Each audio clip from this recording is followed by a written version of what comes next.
Semakin banyak orang memberi, justru dia akan semakin banyak menerima.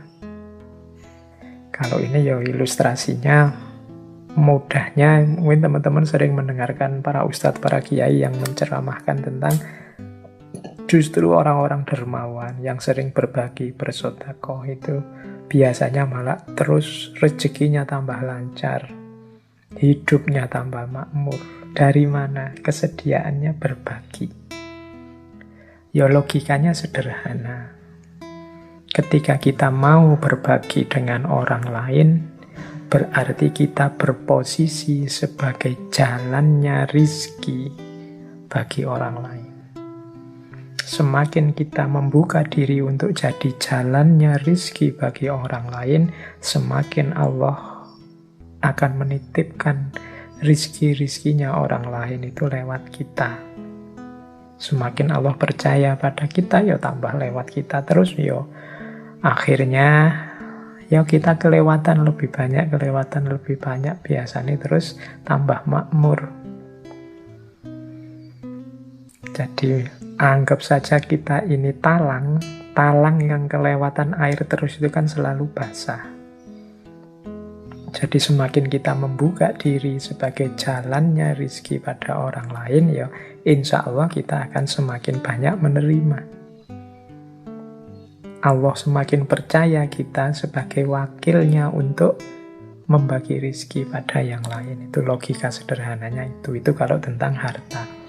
Kalau tentang ilmu, ya mudahnya kita contoh ngaji ini ya. Saya di beberapa kesempatan menyampaikan, mungkin teman-teman merasa mendengarkan ngaji ini dapat wawasan-wawasan baru. Kalau teman-teman jeli, yang paling beruntung dengan wawasan-wawasan baru dari ngaji ini itu saya. Jadi kalau saya tiap Rebu itu kan ngaji, berarti harus nyari-nyari bahan, membaca sana-sini. Wawasanku tambah terus. Jadi yang jaminan wawasannya tambah itu justru saya. Makanya terima kasih pada teman-teman yang masih bersedia mendengarkan ngaji ini. Berarti membantu saya untuk tetap semangat nambah wawasan.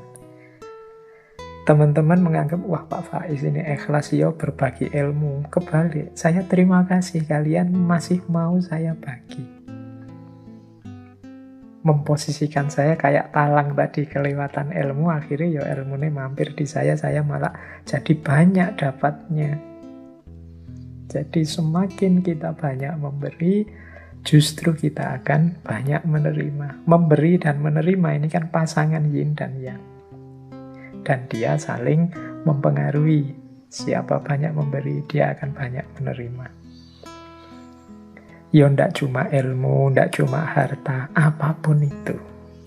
Meskipun sekedar kata-kata yang baik. Orang yang tawadhu, menghargai orang lain, insya Allah dia justru akan mendapatkan penghormatan, penghargaan yang lebih banyak dari itu. Ini termasuk natural law, hukum alam tadi. Baik, jadi ini prinsip yang ketiga. Prinsip yang keempat. Kalau ini saya tidak menjelaskan panjang lebar ya, teman-teman sudah banyak dapat wawasan tentang ini, apalagi di tema-tema bencana. Jadi di balik musibah ada karunia. Musibah itu sesuatu yang kita menangkapnya sebagai negatif, sementara karunia, anugerah dari Allah itu kan sesuatu yang kita tunggu-tunggu, kita posisikan sebagai positif. Ternyata dua hal ini seperti keping mata uang, yin dan yang tadi. Di balik musibah ada karunia.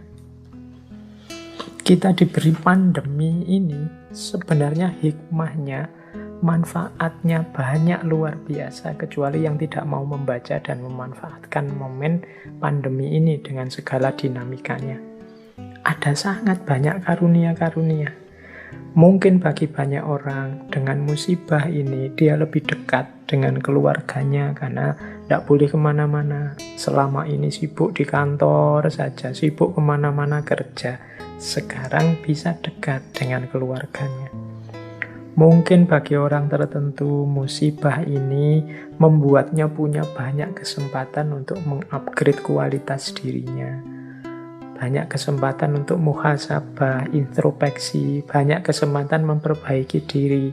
Yang kemarin hanya niat-niat saja untuk semakin dekat dengan Allah, banyak ngaji, banyak sholat, sekarang banyak waktunya. Kemarin banyak alasannya, sekarang alasannya sudah hilang, dibantu oleh corona. Banyak musibah yang membuahkan karunia. Dua hal yang seperti bertentangan ternyata hadirnya juga bersamaan. Ya wis, teman-teman sendiri yang bisa membaca ya, hikmah-hikmah apa dari musibah dan karunia.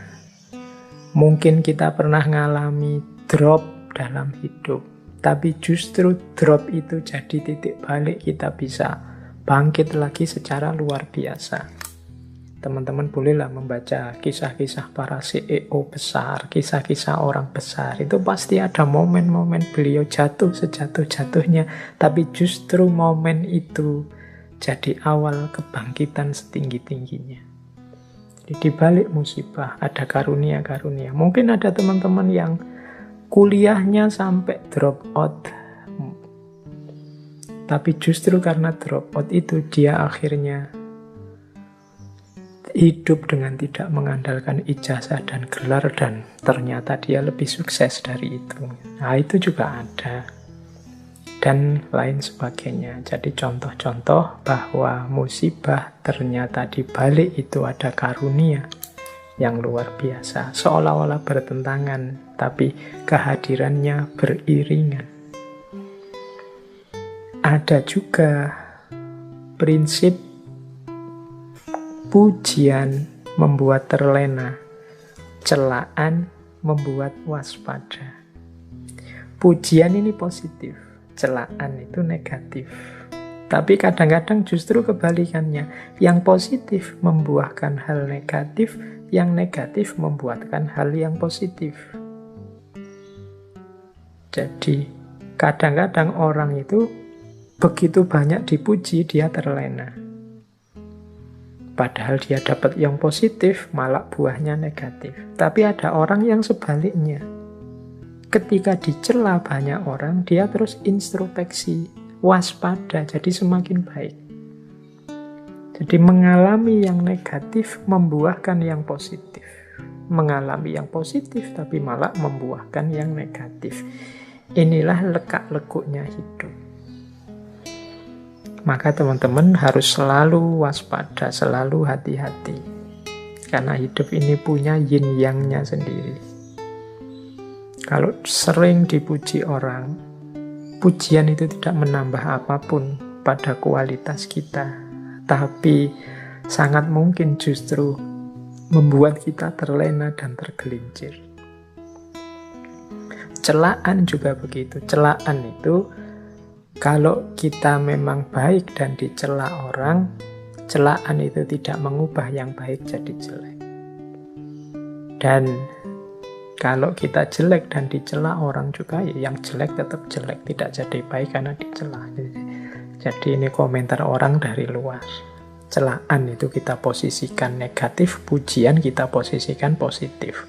Padahal kadang-kadang justru dengan celaan itu kita jadi terpacu untuk semakin baik. Sementara ketika dipuji orang kita merasa sudah besar, sudah baik, sudah tinggi, sudah penting. Akhirnya kita terlena. Nah, hari ini kan peradabannya peradaban pujian dan celaan lewat komen-komen di medsos. Kita harus selalu waspada. Kita misalnya posting apa yang kelihatannya positif, bagus, terus yang like banyak, yang komen positif banyak, terus kita seneng, terus kita bangga, kita merasa sudah besar, kita merasa sudah tinggi. Akhirnya justru kita mandek, wong merasa sudah besar. Akhirnya justru kita tergelincir. Sebaliknya kadang kita dikomentari jelek, kadang kita tidak dianggap, membuat kita terpacu untuk berkarya terus, lebih baik terus, dan sebagainya. Maka penting kita hati-hati karena hidup ini ada yin, ada yang. Ada pasangan-pasangan positif dan negatif. Yang positif pujian, ternyata ada pasangan sebaliknya, keterlenaan, ketidakwaspadaan. Yang negatif celaan, ternyata ada pasangan sebaliknya, keterpacuan, semangat untuk lebih baik. Nah, terus ini ada quote selanjutnya dari paket wisdom yang pertama. Orang yang paling engkau cintai adalah yang juga mungkin memberikan sakit yang paling dalam kepadamu. Cinta itu kan sesuatu yang positif. Kita gandengkan dengan kebahagiaan, kenikmatan hidup. Lawannya cinta itu seringkali sakit hati atau patah hati. Ternyata dalam ritme hidup kita di dunia ini, justru orang yang paling kita cintai adalah orang yang punya potensi untuk memberikan sakit yang paling besar dalam hidup kita. Nah, ini sudah natural. Kalau kita cinta pada seseorang, kemudian dia membohongi kita, maka kebencian kita, kekecewaan kita berlipat dibandingkan kalau dibohongi orang yang tidak kita kenal atau orang yang kita anggap biasa-biasa saja. Jadi orang yang kita cintai itu sebenarnya orang yang membawa bibit sakit yang paling besar dibandingkan orang yang tidak kita cintai, orang yang kita anggap biasa-biasa saja. Jadi ini, terus berarti kita jangan mencintai, Pak. Ya bukan begitu, tetap saja mencintai, tapi sambil engkau ingat hukum alami, hukum kodrat di dunia ini, bahwa yang selalu jejer dengan yin. Jadi cinta dan patah hati, cinta dan sakit hati itu satu paket.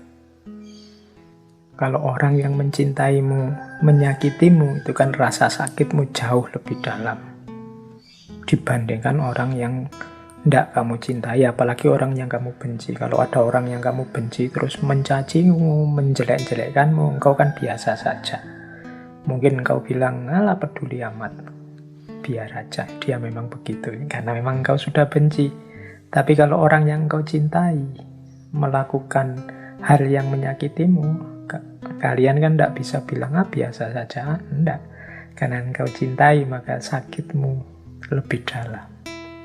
Inilah yin yang.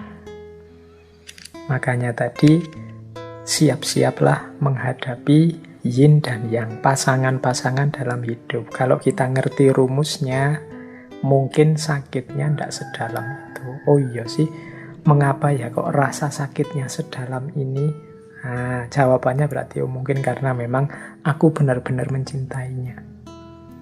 Cintaku memang sudah sangat dalam. Harusnya kalau teman-teman ingin ngukur sejauh mana cintanya seseorang padamu, itu ya bisa dilihat dari sejauh mana dia sakit, dia kecewa, dia patah kalau sudah tidak sama kamu lagi. Karena logika yin-yang-nya itu, orang yang paling engkau cintai adalah juga orang yang mungkin memberikan rasa sakit yang paling sakit dalam dirimu.